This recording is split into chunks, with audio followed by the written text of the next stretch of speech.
আসসালামু আলাইকুম বন্ধুরা, আশা করি আপনারা সবাই ভালো আছেন। ধানের মাটি ভাটা, ইটের ভাটার কাছে না বিক্রি করি। ইটের ভাটা যে জায়গাটা আছে সেই জায়গা ধানের মাটি অনেক ক্ষতি হয়। যাই হোক বন্ধুরা, টাকা লোভে পড়ে আমরা সকলে ধানের মাটি নেশা না করি।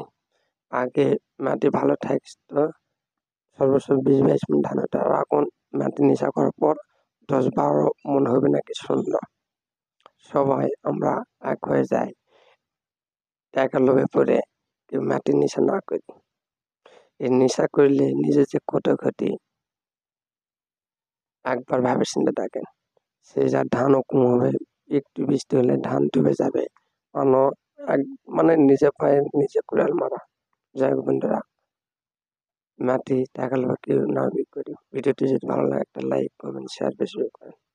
আসসালামু আলাইকুম, আল্লাহ হাফেজ।